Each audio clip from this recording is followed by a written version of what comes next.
Mga pagbasa ng mga salita ng makapangyarihang Diyos. Paglalantad sa mga Antikristo. Ika-15 item. Hindi sila naniniwala na mayroong Diyos at itinatanggi nila ang diwa ni Kristo. Ika-2 bahagi. Partikular na sumasamba ang mga Antikristo sa kapangyarihan at katayuan. Kung nagmula si Kristo sa isang mayaman at makapangyarihang pamilya, hindi sila mangangahas na magsalita ng kahit ano. Pero kung nagmula siya sa isang ordinaryong pamilya na walang kapangyarihan, hinding-hindi sila matatakot sa kanya. Mararamdaman nila na maaari nilang basta-bastang pag-aralan at husgahan ang Diyos, si Kristo, at ganap silang magiging walang pakialam tungkol dito. Kung tunay nilang inaamin at pinaniniwalaan na ang taong ito ang nagkatawang taong laman ng Diyos, magagawa ba nilang kumilos ng ganito? Magagawa ba ito ng sino mang may kaunting may takot sa Diyos na puso? Hindi ba't magpipigil sila? Anong uri ng mga tao ang nakakakilos ng ganito? Hindi ba't ito ang pag-uugali ng mga Antikristo? Kung inaamin mo na ang diwa ni Kristo ay ang Diyos mismo at na ang taong sinusundan mo ay ang Diyos, paano mo dapat tratuhin ang lahat ng bagay na may kaugnayan kay Kristo? Hindi ba't dapat may mga prinsipyo ang mga tao? Kung gayon, bakit nangangahas silang labagin ang mga prinsipyong ito nang walang kahit kaunting pag-aalinlangan? Hindi ba't pagpapamalas ito ng pagkamapanlaban kay Kristo? Dahil ipinanganak si Kristo sa isang ordinaryong pamilya, kasabay ng kanilang pagkadismaya sa Kanya, nagkikimkim din ang mga Antikristo ng pagkamapanlaban sa kanyang pamilya at mga miyembro nito. At habang lumilitaw ang pagkamapanlaban na ito sa kanila, hindi sila humihinto o nagpapahinga. Sa halip ay tumatambay sila sa paligid ng sambahayan ni Kristo at nagtatanong sa tuwing may pagkakataon na para bang gumagawa sila ng isang lehitimong trabaho. Nagbalik na ba si Kristo? Mayroon bang nagbago sa buhay ng pamilya mula nang lumitaw si Kristo? Inuusisa nila ang mga usaping ito tuwing may pagkakataon. Hindi ba't kasuklam-suklam ang gayong mga tao? Hindi ba't nakakadiri sila? Hindi ba't kasuklam-suklam sila? Sobra silang kasuklam-suklam at nakakadiri. Isantabi muna natin kung kumusta ang pananalig nila sa Diyos at ikonsidera lamang. Anong uri ng karakter ang taglay ng mga taong kayang gumawa ng gayong mga bagay at may gayong uri ng mga nakakadiring kaisipan? Tiyak na mababa ang karakter nila. Mga hamak sila at sobrang kasuklam-suklam at nakakadiri. Kung hindi ka nananampalataya kay Kristo, pwede mong sabihin ng malinaw sa akin, hindi ka mukhang Diyos. Isang tao ka lang. Hinusgahan kita habang nakatalikod ka. Ano ang magagawa mo tungkol doon? Itinanggi kita. Ano ang magagawa mo roon? Kung hindi ka nananampalataya, hindi kita pipilitin. At walang sino man ang pipilit sa iyo na gawin ito. Pero hindi mo kailangang patagong gumawa ng gayong mabababaw na kilos. Ano ang papel ng mga iyon? Makakatulong ba ang mga iyon para lumago ang pananalig mo? Makakatulong ba ang mga ito sa pag-unlad ng buhay mo o na mas maunawaan mo ang Diyos? Wala itong ganitong mga papel, kaya bakit ginagawa mo ang mga ito? Sa pinakamababa, may napakakasumpa-sumpang pagkatao ang mga taong gumagawa ng gayong mga kilos. Hindi sila nananampalataya sa diwa ni Kristo o hindi nila kinikilala ang kanyang pagkakakilanlan. Kung hindi ka nananampalataya, huwag kang manampalataya. Umalis ka na. Bakit pinapatagal mo pa ang pananatili mo sa sambahayan ng Diyos? Ang hindi pananampalataya sa Diyos pero gusto pa ring makatanggap ng mga pagpapala at nagkikimkim ng mga ambisyon at pagnanais, ito ang pagiging kasuklam-suklam ng mga antikristo. Ang gayong mga tao, dahil labis silang kasuklam-suklam, ay kayang gumawa ng mga katangi-tanging pagkilos. Wala ako sa bahay sa loob ng 20 taon at inalagaan ng mabuti ng mga taong ito ang bahay na iyon sa loob ng 20 taon. Wala ako sa bahay sa loob ng 30 taon at inalagaan nila ito sa loob ng 30 taon. Nagtataka ako kung bakit sobrang bait nila at walang ginagawa. Nahanap ko ang sagot sa tanong na ito at iyon ay gusto nilang kalabanin ang Diyos hanggang sa wakas. Hindi sila nananampalataya sa diwa ng Diyos o sa lahat ng kanyang nagawa. Sa panlabas, mukhang mausisa at nagmamalasakit sila, pero sa diwa, nagmamatsyag at naghahanap sila ng bentaha. Sa loob nila ay may pagkamapanlaban, pagtanggi at pagkondena. Bakit nananampalataya pa rin ang mga taong ito? Ano ang punto ng pananampalataya nila sa Diyos?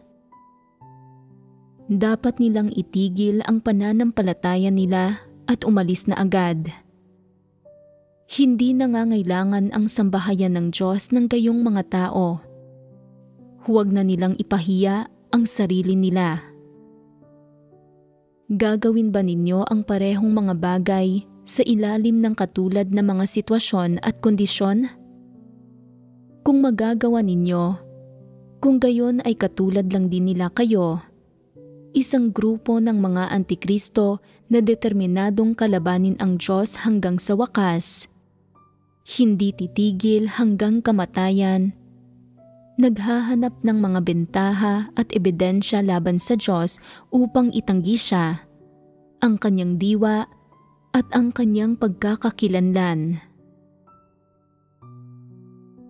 Kahit ano pa ang gawin ng Diyos, hindi siya kailanman nagkakamali. Isinilang man siya sa isang pangkaraniwan at ordinaryong kapaligiran at pinagmulan, o sa isang respetadong kapaligiran at pinagmulan, walang mali rito at walang dahilan para makahanap ng kapintasan ang mga tao sa kanya. Kung susubukan mong maghanap ng anumang kamalian o ebidensya sa nagkatawang taong laman ng Diyos para patunayang hindi siya si Kristo o nawala siyang diwa ng Diyos, sinasabi ko sa iyo, huwag ka nang mag-abala at huwag ka nang manampalataya. Umalis ka na lang. Hindi ba't hindi ka na maaabala kung gayon? Bakit mo pa pinapahirapan ang sarili mo?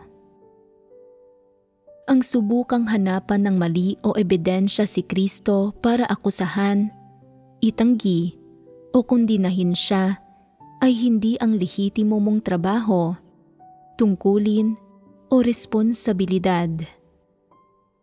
Anumang pamilya ang pinagsilangan ni Kristo, ang kapaligiran kung saan siya lumaki, o ang pagkataong taglay niya. Pinili ito mismo ng Diyos, ng lumikha, at wala itong kinalaman kanino man. Tama ang anumang gawin ng Diyos. Ito ang katotohanan at ginagawa ito para sa kapakanan ng sangkatauhan. Kung ipinanganak ang Diyos sa isang palasyo at hindi sa isang ordinaryong pamilya, magkakaroon ba ng pagkakataon ang isang ordinaryong tao o isang tao mula sa mababang antas ng lipunan na makipag-ugnayan sa Diyos? Hindi ka magkakaroon ng pagkakataon. Kaya may mali ba sa pagpili ng Diyos sa gayong paraan ng kapanganakan at paglaki? Pagmamahali ito na walang kapantay sa mundo. Ito ang pinakapositibong bagay. Gayunpaman, nakikita ng mga antikristo ang pinakapositibong bagay na ginawa ng Diyos bilang tanda na madali siyang apihin at paglaruan, at nais nilang patuloy siyang bantayan at hanapan ng kapintasan. Ano ang binabantayan mo? Kung hindi mo man lang mapagkatiwalaan ang karakter at pagkatao ni Kristo at sinusundan mo siya bilang Diyos, hindi ba't sinasampal mo lang ang sarili mo? Hindi ba't pinapahirapan mo lang ang sarili mo? Bakit mo nilalaro ang larong ito? Masaya ba ito? Pagkatapos, napansin ko na nagawang tratuhin ng tama ng karamihan sa mga taong tumanggap sa makapangyarihang Diyos kalaunan ang bagay na ito. Ang ilan ay mausisa noong nakipag-ugnayan sila sa akin, pero iniiwasan at hindi ko pinapansin ang gayong mga tao. Kung matatanggap mo ang katotohanan, iisang pamilya tayo. Kung hindi mo kaya at palagi kang nagtatanong tungkol sa personal kong impormasyon, umalis ka na. Hindi kita kinikilala, hindi tayo magkapamilya, kundi magkaaway. Kung pagkatapos marinig ang napakaraming salita ng Diyos at matanggap ang kanyang gawain at pagpapastol sa loob ng maraming taon, nagkikimkim pa rin ang mga tao ng gayong mga kaisipan sa nagkatawang taong laman ng Diyos at kumikilos pa nga ayon sa mga ito, masasabi talaga na may disposisyon ang mga taong ito na laban sa Diyos. Ipinanganak silang mga kaaway ng Diyos, hindi kayang tumanggap ng mga positibong bagay. 2,000 taon na ang nakalipas, nagpakahirap si Pablo para labanan ang Panginoong Hesus. Walang habas na inuusig, hinuhusgahan, at kinokondena siya. Bakit? Dahil isinilang ang Panginoong Hesus sa isang karaniwang pamilya, isa siyang pangkaraniwang miyembro ng populasyon at hindi nakatanggap ng di umano'y edukasyon, epekto o impluwensya ng mga eskriba at mga pariseyo. Sa mata ni Pablo, hindi karapat-dapat ang gayong tao na matawag na Kristo. Bakit hindi? Dahil mababa ang kanyang pagkakakilanlan, hindi mataas ang kanyang posisyon sa lipunan, at miyembro siya ng mababang uri sa lipunan ng tao, kaya hindi siya karapat-dapat na matawag na Kristo o anak ng buhay na Diyos. Dahil dito, naglakas loob si Pablo na gawin ang lahat ng paraan para labanan ang Panginoong Hesus, gamit ang kanyang impluwensya, karisma, at ang pamahalaan para kondenahin at labanan siya, sirain ang kanyang gawain, at arestuhin ang kanyang mga tagasunod. Habang nilalabanan niya ang Panginoong Hesus, naniwala si Pablo na ipinagtatanggol niya ang gawain ng Diyos na makatarungan ang mga kilos niya at na kumakatawan siya sa isang makatarungang puwersa. Inakala niyang nilalabanan niya ang isang ordinaryong tao at hindi ang Diyos. Ito ay dahil mismo sa iniisip niya na mababa at hindi marangal ang pinagmulan ni Kristo, kaya naglakas loob siyang walang pakundangan at walang takot na husgahan at kondinahin si Kristo. At partikular na payapa at matatag ang pakiramdam ng puso niya tungkol sa mga kilos niya. Anong klaseng nilalang siya? Kahit na hindi niya napagtanto na ang Panginoong Hesus ang nagkatawang taong laman ng Diyos, o hindi niya nalaman na mula sa Diyos ang kanyang mga sermon at salita, karapat-dapat ba ang gayong ordinaryong tao sa todo-todo niyang pag-atake? Karapat-dapat ba siya sa ganitong uri ng mapaminsalang pagsalakay?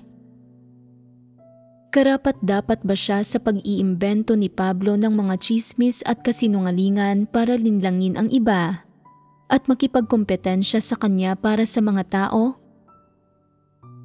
Hindi ba't walang basihan ang mga kasinungalingan ni Pablo? Mayroon bang alinman sa mga ginawa ng Panginoong Hesus na nakaapekto sa interes o katayuan ni Pablo? Wala. Nangaral at nagsermon ang Panginoong Hesus sa mga nasa mababang antas ng lipunan, at kasabay nito, maraming tao ang sumunod sa kanya. Ganap na ibang mundo ito kumpara sa kapaligirang ginagalawan ng isang taong tulad ni Pablo. Kaya bakit inusig ni Pablo ang Panginoong Hesus? Ang Antikristong diwa niya ang kumikilos. Naisip niya, gaano man kalalim, katama o tinatanggap ang mga sermon mo, kung sasabihin kong hindi ka si Kristo, hindi ka si Kristo. Kung ayaw ko sa iyo, uusigin kita, walang pakundangan kitang aakusahan at pagbabayarin kita. Dahil ang mga bagay na tinataglay ni Kristo sa kanyang normal na pagkatao ay hindi nakatugon sa mga hinihingi ni Pablo at hindi ginawa o tinaglay ng naaayon sa mga kuro-kuro at imahinasyon ni Pablo, nagagawa ng mga antikristong tulad ni Pablo na walang pakundangang husgahan, itanggi at kondinahin siya. Ano ang nangyari sa huli?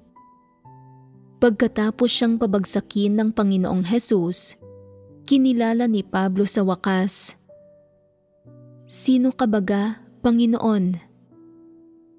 Pagkatapos ay sinabi ng Panginoong Hesus, "Ako si Hesus na nilalabanan mo." Mula noon, hindi na naniwala si Pablo na isang ordinaryong tao si Hesus o isang taong hindi tulad ni Kristo dahil sa kanyang mababang pinagmulan. Bakit? Dahil kayang bulagin ng liwanag ng Panginoong Hesus ang mga tao, mayroon siyang awtoridad at kayang hampasin ng kanyang mga salita ang mga tao at pabagsakin ang mga kaluluwa nila. Naisip ni Pablo, pwede ba talagang maging Diyos ang taong ito na tinatawag na Hesus? Pwede nga kayang anak siya ng buhay na Diyos? Kaya niyang hampasin ang mga tao, kaya tiyak na Diyos siya. Pero may isang bagay lamang, hindi ang ordinaryong taong ito na tinatawag na Kristo ang humahampas sa mga tao, kundi ang Espiritu ng Diyos.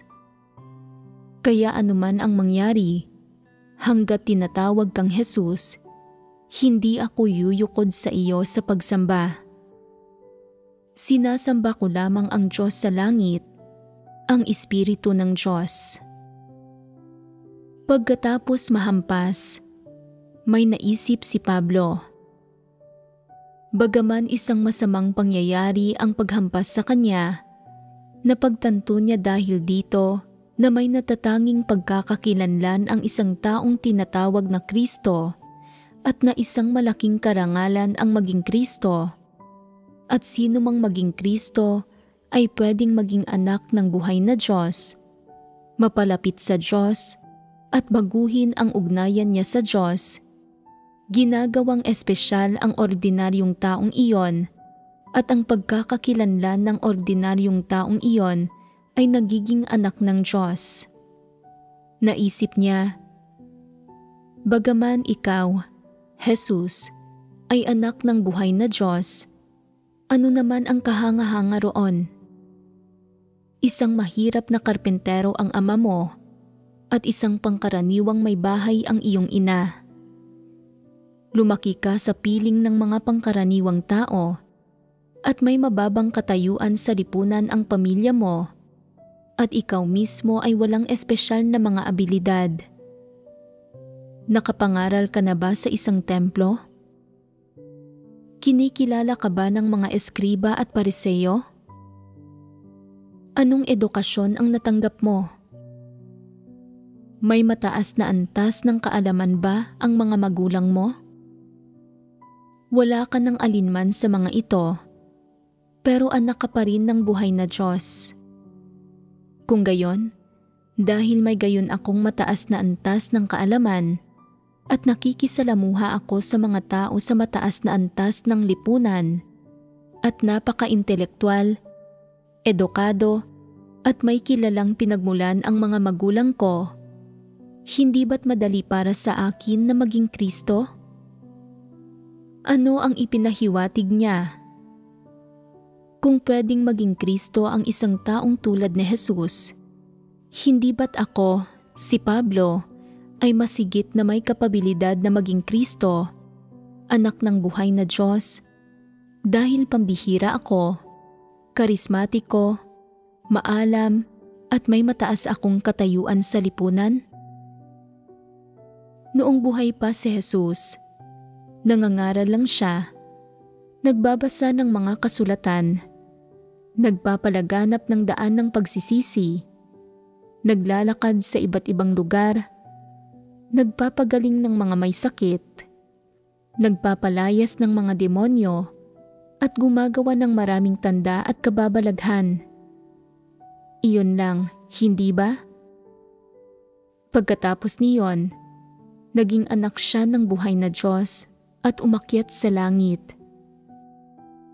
Gaano ba kahirap iyon?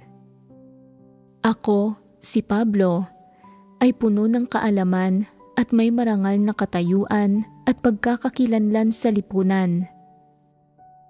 Kung mas maglalakad ako sa gitna ng mga tao, tulad ng ginawa ni Jesus, kung mas magiging tanyag ako, makakakuha ng mas maraming tagasunod at makikinabang ang mas maraming tao, at kung kaya kong tiisin ang mga paghihirap, magbayad ng halaga, ibaba ang katayuan ko sa lipunan, mangaral ng mas maraming sermon, gumawa ng mas maraming gawain at makapagkamit ng mas maraming tao, hindi ba't magbabago ang pagkakakilanlan ko?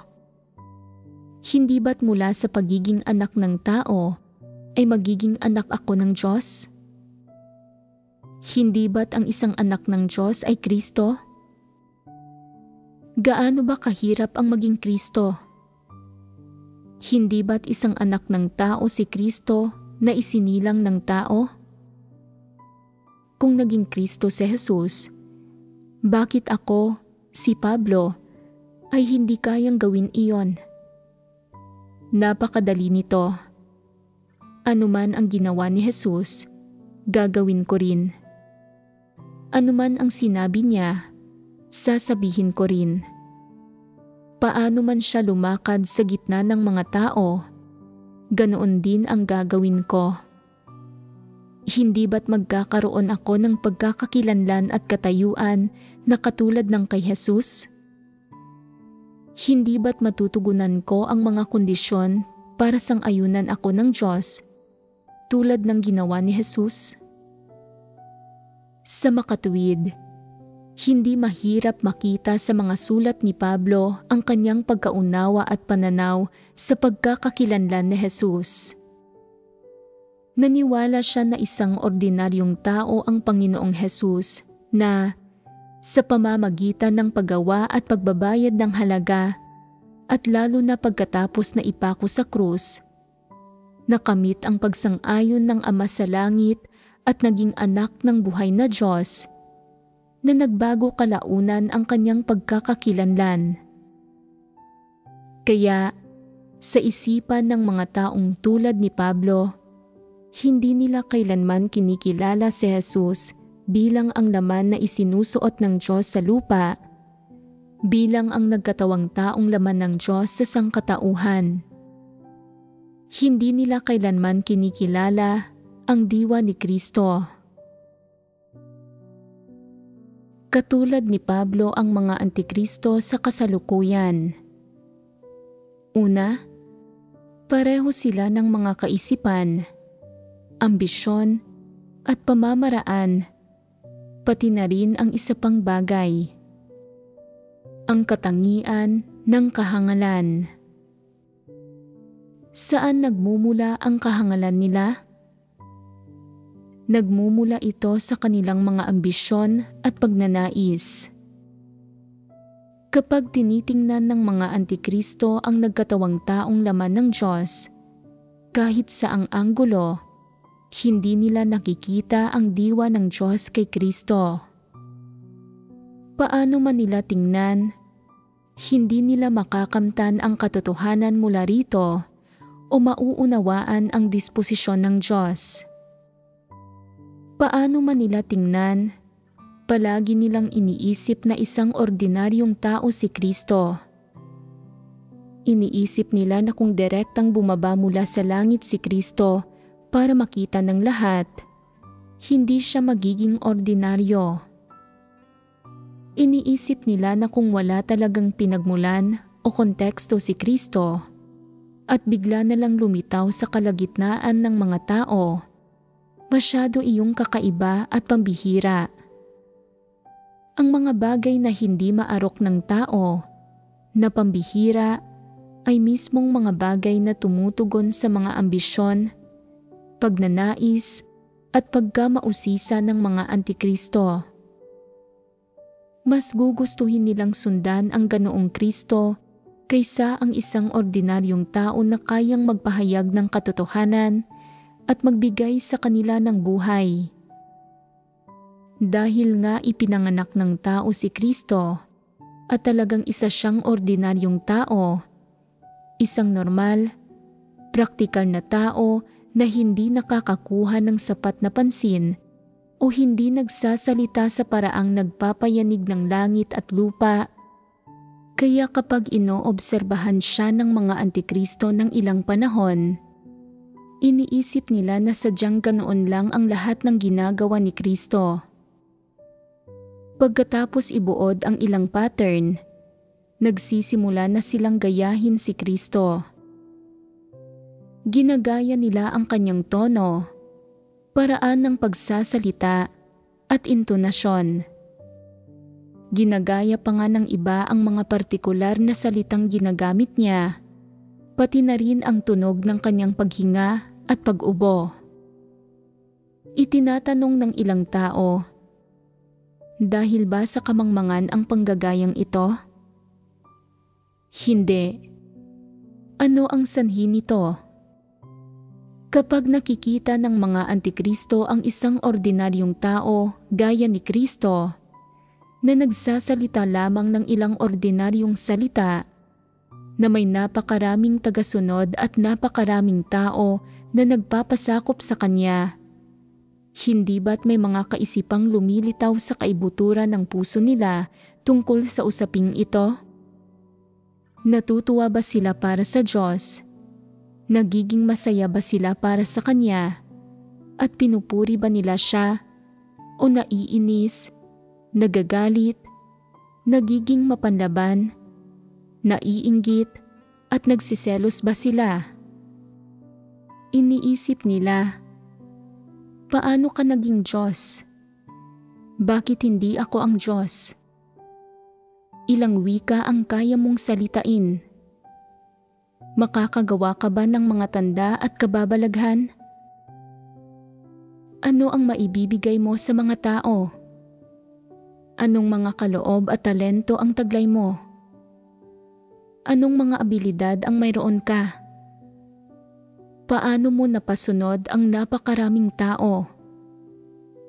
Kung sapat na ang mga abilidad mo para makakuha ng ganyan karaming tagasunod, kung gayon, sa mga abilidad ko, mas marami pa ang susunod sa akin. Kaya, nais ng mga antikristo na ituon ang kanilang mga pagsisikap dito. Sa makatwid, para sa kanila, lubos nilang sinasang-ayunan ang pananaw ni Pablo na kayang maabot ang pangarap na maging Kristo. Kapag sinasabi ng Diyos sa mga tao na maging responsableng mga tao at responsableng mga nilikha, may partikular na paghamak ang mga antikristo sa mga salitang ito. Sinasabi nila, mabuti at tama ang lahat ng sinasabi ng Diyos, pero mali ang hindi pagpapahintulot sa amin na maging Kristo. Bakit hindi pwedeng maging Kristo ang mga tao? Hindi ba't isang tao lamang si Kristo na may buhay ng Diyos? Kaya, kung tatanggapin namin ang mga salita ng Diyos, tatanggapin ang kanyang pagdidilig at pagpapastol, at magtataglay ng buhay ng Diyos, hindi ba't pwede rin kaming maging Kristo? Isa kang ordinaryong taong ipinanganak ng mga tao, at ganoon din kami. Sa anong batayan pwede kang maging Kristo, pero kami ay hindi? Hindi ba't naging Kristo ka lang sa kalaunan ng buhay mo? Kung magdurusa kami at magbabayad ng halaga, magbabasa pa ng mga salita ng Diyos, magtataglay ng buhay ng Diyos, magsasalita ng mga salitang katulad ng sinasabi ng Diyos, gagawa ng gustong gawin ng Diyos, at gagaya sa Diyos, hindi ba't pwede rin kaming maging Kristo? Ano naman ang mahirap doon? Hindi masaya ang mga antikristo na sumunod kay Kristo at maging mga ordinaryong tagasunod ni Kristo o maging mga nilikha sa ilalim ng kapamahalaan ng lumikha.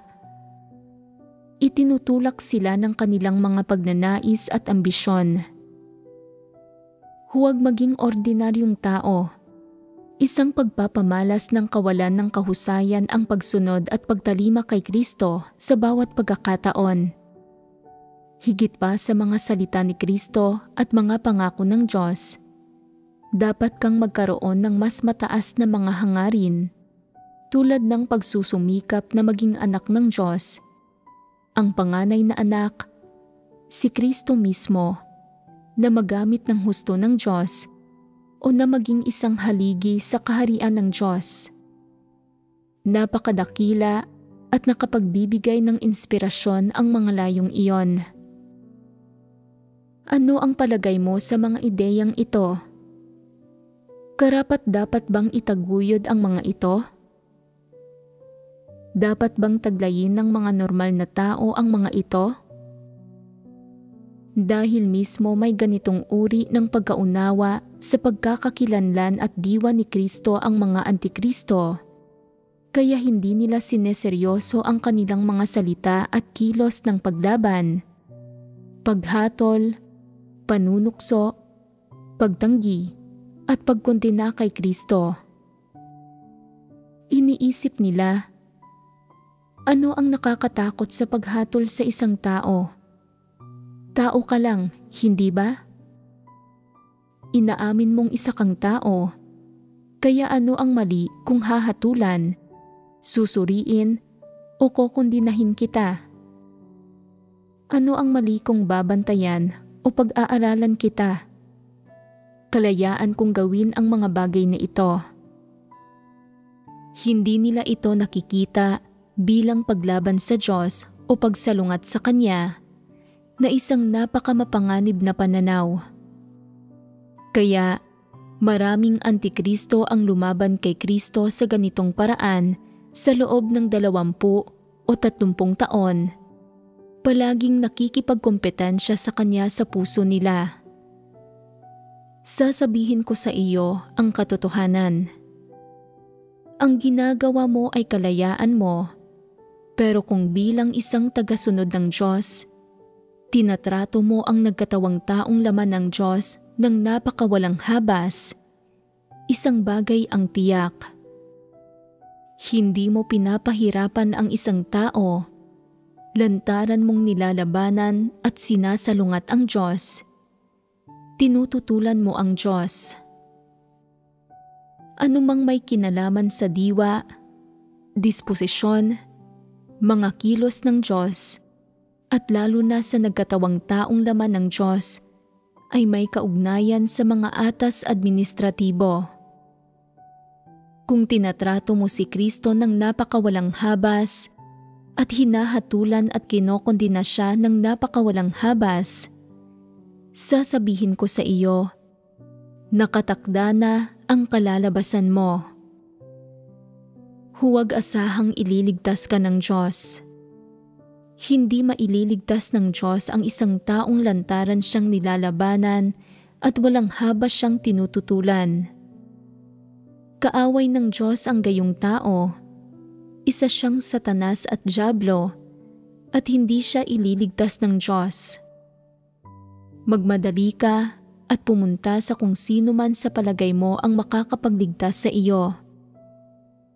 Hindi ka pipigilan ng sambahayan ng Diyos. Bukas na bukas ang mga pinto nito. Kung sa palagay mo na si Pablo ang makakapagligtas sa iyo, pumunta ka sa kanya. Kung sa palagay mo na isang pastor ang makakapagligtas sa iyo, pumunta ka sa kanya. Pero isang bagay ang tiyak, hindi ka ililigtas ng Diyos. Ang ginagawa mo ay kalayaan mo, pero kung ililigtas ka ng Diyos ay kalayaan niya at siya ang may huling pasya. May ganitong kapangyarihan ba ang Diyos? May ganitong dignidad ba siya? Namumuhay kasama ng mga tao ang nagkatawang taong Diyos. Nagpapatotoo siya na siya si Kristo, na pumarito upang gawin ang gawain ng mga huling araw. Kinikilala ng ilang tao ang diwa ng Diyos at sumusunod sila sa Kanya ng buong puso at itinuturing nila siya at nagpapasakop sila sa Kanya bilang Diyos. May iba na gustong matigas na labanan siya hanggang sa huli. Kahit gaano karaming tao ang naniniwala na si Kristo ka, hindi ako maniniwala. Kahit ano pa ang sabihin mo, hindi kita buong pusong kikilalanin bilang Diyos. Kapag nakita ko lang na tunay na nagsalita ang Diyos at nagpapatotoo siya tungkol sa iyo, kapag personal na sinabi sa akin ng Diyos sa langit nang may dumadagundong na tinig, ito ang aking nagkatawang taong laman, ang aking minamahal, ang aking mahal na anak. Saka ko lang kikilalanin at tatanggapin ka bilang Diyos. Kapag personal kong narinig at nakita ang Diyos sa langit na nagsasalita at nagpapatotoo tungkol sa iyo, saka lang kita tatanggapin. Kung hindi, imposible ito. Hindi ba't mga antikristo ang gayong mga tao? Kapag dumating na nga ang araw na iyon, kahit nakilalanin pa nila si Kristo bilang Diyos, iyon na ang araw ng kaparusahan nila. Nilabanan nila ang Diyos, tumutol sila sa Kanya, at mapanlaban sila sa Kanya sa bawat pagkakataon. Pwede bang mabura ang mga kilos na ito ng basta ganoon lang? Kaya may isang pahayag dito na totoo. Nagaganti ang Diyos sa bawat tao ayon sa mga gawa nila. Hindi lang makakaranas ng ganting parusa ang mga taong ito, kundi hindi rin nila kailanman maririnig ang Diyos na personal silang kakausapin. Nararapat ba ito sa kanila? Nais ng Diyos na magpatotoo para sa kanyang sarili sa mga tao, para magpakita sa mga tao at sa mga tunay na nilikha. Ihayag ang kanyang tunay na persona at magsalita at magpahayag ng mga salita. Hindi siya nagpapakita sa mga dyablo o nagsasalita at nagbibigkas ng mga salita sa kanila. Kaya, hindi kailanman magkakaroon ng pagkakataon ang mga antikristo na makita ang tunay na persona ng Diyos o marinig ng sarili nilang tenga ang kanyang mga salita at pagbigkas. Hindi sila kailanman magkakaroon ng ganitong pagkakataon. Kung gayon, mahihirapan ba sila sa hinaharap? Oo. Bakit? Ang mga antikristo, ang mga walang kahihiyang nilalang na ito, ay lumalaban sa Diyos at tumututol sa Kanya sa bawat pagkakataon at hinahamak, kinokondina at kinukutya nila ang lahat ng Kanyang ginagawa. Kaya, paano sila tatratuhin ng Diyos? Tatratuhin ba niya sila ng mabuti at patatawarin sila? Pagpapalain ba niya sila? Ibibigay ba niya sa kanila ang kanyang pangako? Ililigtas ba niya sila? Sa praktikal na pananalita, makakatanggap ba ang gayong mga tao ng kaliwanagan at gabay ng Diyos? Sa buhay na ito, hindi nila matatanggap ang kaliwanagan at pagtanglaw ng Diyos o ang kanyang pagtutuwid at pagdidisiplina o ang kanyang pagtutustos para sa kanilang buhay. Hindi sila maliligtas at sa mundong darating, magbabayad sila ng mabigat na halaga para sa kanilang masasamang gawa, magpakailanman. Ito ang kanilang kalalabasan. Katulad ng kay Pablo, ang kalalabasan ng mga antikristo.